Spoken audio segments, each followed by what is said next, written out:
조갑제TV 시청자 여러분 안녕하십니까. 2021년 12월 21일 정오입니다. 또 한 사람의 민정수석이 불미스럽게 물러났습니다. 문재인 대통령은 오늘 김진국 청와대 민정수석 아들의 이른바 아빠 찬스 논란과 관련해서 김 수석의 사의를 수용하겠다고 밝혔습니다. 박수현 국민소통수석은 브리핑을 갖고 김 수석이 사의를 표명하고 대통령이 이를 수용했다고 했습니다.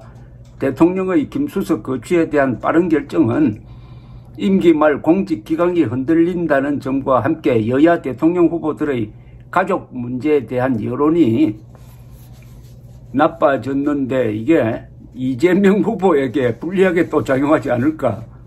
지금 이재명 후보도 아들 문제로 골치를 썩이고 있습니다. 여러 상황이 고려된 것으로 보인다는 게 조선닷컴의 분석인데 타당하다고 봅니다. 김 수석의 아들은 한 기업에 입사 지원서를 내면서 아버지가 민정수석이니 많은 도움을 주겠다고 선회했습니다. 김 수석의 아들은 31살인데 한 컨설팅 회사에 제출한 입사 지원서 자기소개서 성장과정 항목에 아버지께서 현 민정수석이신 김진국이다 라고 한 문장만 적어냈다고 합니다. 김 씨가 지원한 분야는 금융영업이었고 희망 연봉은 3,500만 원에서 4천만 원으로 적었습니다. 김 수석은 아들이 불안과 강박증세 등으로 치료를 받아왔다. 진심으로 사과와 드린다고 했는데 이보다 더 코미디 같은 현상은 박범계 법무장관이 이 김진국 수석을 비호하고 나선 겁니다. 거기에 대해서 또 같은 당의 더불어민주당 조응천 의원이 오지랖 넓게 선제적으로 방어하는 모습이 부적절하다고 이 반응을 보였습니다.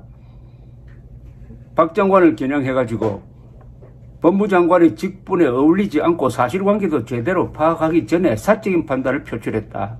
박 장관의 자제를 촉구한다라고 했습니다. 자제를 촉구한다.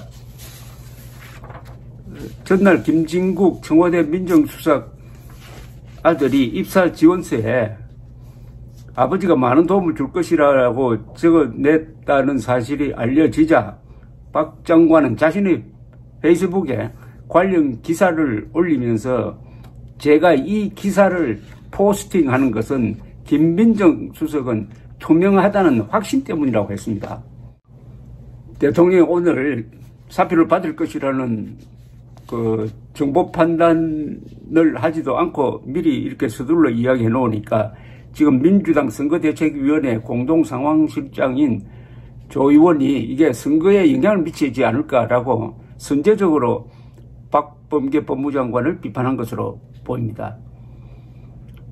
조 의원은 대선을 앞두고 정치적 중립이 극도로 요구되는 현 시점에서 법무장관이 개인적 확신을 근거로 오지랖 넓게 청와대 참모의 사적 영역까지 선제적으로 방어하려 나서는 모습은 매우 부적절하다. 불필요한 오해를 야기할 수 있다라고 했습니다. 사적인 판단을 섣불리 표출함으로써 스스로 적격 시비를 자초했다. 사과를 한 민정수석의 진정성을 의심하게 만들 뿐 아니라 자칫 대통령에게까지 부담을 지울 수 있다고 법무장관을 비판했습니다. 그러나 박범계 장관은 오늘 오전까지도 김민정 수석은 투명하다고 적은 게시물을 공개 상태로 유지하고 있습니다.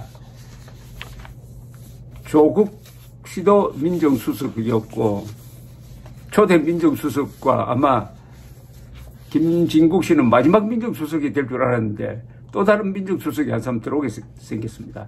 이 민정수석은 사정기관을 관할하는 아주 핵심 부서입니다.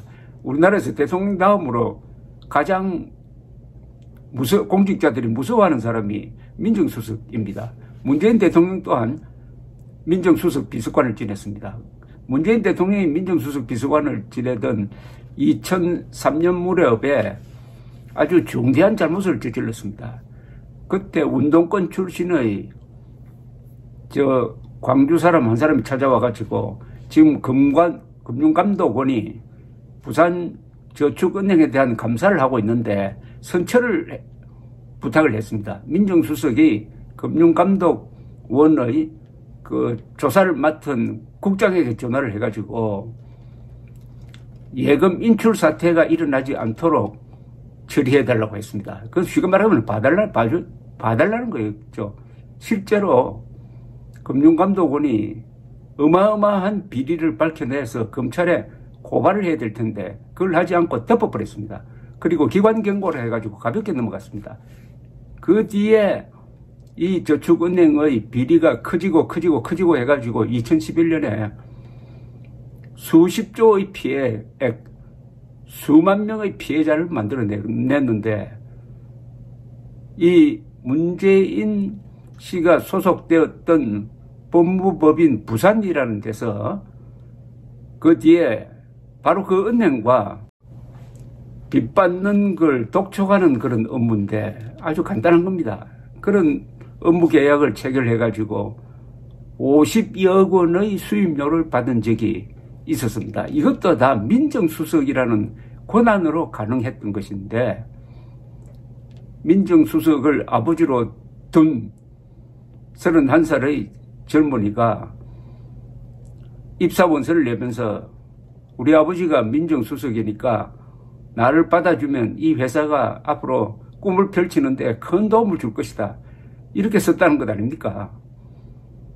그래서 아빠 찬스라고 그러는데 이 문재인 정권은 입만 열면은 공정입니다. 그런데 하는 걸 보면은 이 아들, 문재인 대통령의 아들, 딸, 이재명의 아들, 그리고 이번에는 김진국의 아들, 이 아들들이 상당히 논쟁거리를 제공을 하고 있습니다. 이분들이 공정을 주장하는 것은 평등한 사회 만들겠다는 것인데 그러면서도 일종의 어떤 특권의 세습, 특권 의식의 세습이 이 집단, 즉 문재명 세력 집단에서 이게 상식화되고 있는 것 아니냐. 그러니까 북한의 3대 세습은 비판하지 않고 이병철, 이건희, 이재용으로 이어지는 성공적인 기업인의 3대 세습은 좋지 않게 생각하는 그게 다 어디서 나왔느냐. 이들이 가지고 있는 계급투쟁론이라는 게 계급 없는 사회를 만들겠다고 하면서 그것은 허울일 뿐이고 오로지 정권 잡는 데 이용을 한다. 그리고 정권 잡는 데 이용하기 위해서는 그게 권력 세습이 되든 말든 그것은 우리 편에서 이루어지는 거니까 그건 다 덮자. 철저하게 법을 계급투쟁론적으로 해석을 하고 적용을 한다. 간단하게 말하면은 우리 편만 사람이다. 사람이 문제다고 했을 때 문재인 측에서 요새 안 쓰는 용어 하나가 사람이 문제답니다. 이제 알게 되었거든요. 그 사람이 먼저다는 우리 사람이 먼저다. 법은 우리 사람을 보호하기 위한 것이고 우리 사람에 속하지 않는 사람을 잡기 위한 것이 법이다. 이걸 가지고 대한민국의 법치를 파괴하고 법치가 파괴되면 문명도 파괴되는데 그 길로 지금 가고 있는 데서 지뢰를 하나 밟아가지고 김진국 민정수석이 사표를 제출했습니다. 이렇게 언론에서 폭로하지 않으면은 이런 부분은 바로잡혀지지가 않습니다. 그러니까 언론 자유를 얼마나 싫어하겠습니까? 계급투쟁론자들이 가장 싫어하는 사람들이 바로 기자들입니다. 감사합니다.